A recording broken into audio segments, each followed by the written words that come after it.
Good morning, Amy, Barbara, Ed, John, Karen, Sharon, anybody else I missed. I'm sorry.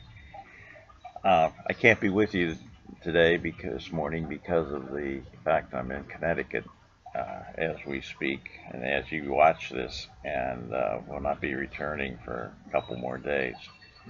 I would like to share with you some of the thoughts I had about this book.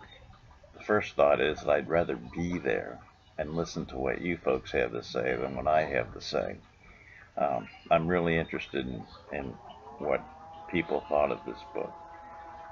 Let me first of all say the things that were positive that I liked about the book, and that was, number one, the two characters that were well defined, and that is the foreman of the project, Abu Ghid, and secondly, his great grandmother, I believe, Rifa.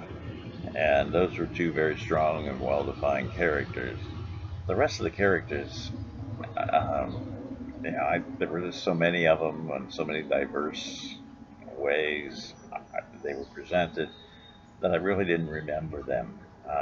And after a while, I just skipped over the names and read the content of the paragraph that was talking about them.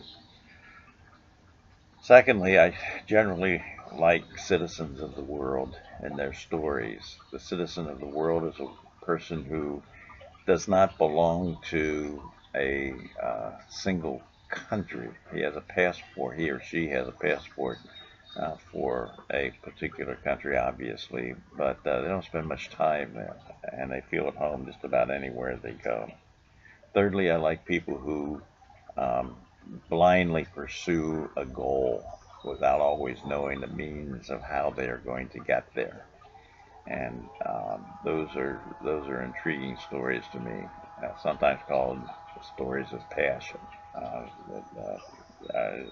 really like those, and this was one of those stories. Obviously, I would say in general, I found the book difficult to read, not because of the English or structure or anything like that, I guess.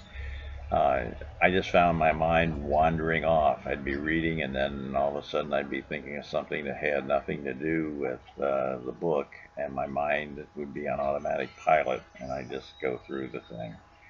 Uh, very, I found that disheartening. Secondly, there was too much detail. I mean, down to the point of what kind of paint he used, or what color the paint was, or what this rock. There was just too much of it. And thirdly, there was too much Arabic. There were times when he used Arabic phrases and didn't define them. A lot of times he did define them, but sometimes he didn't. And I was kind of wishing that he wouldn't have used so much Arabic.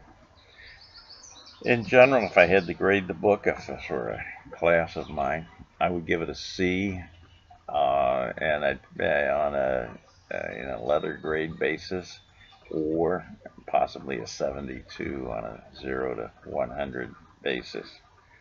And I understand this book was supposed to be very popular one time, so I guess I'm in a minority again. And this is supposedly a great book. Okay, I look forward to being with you next month, and thank you for listening.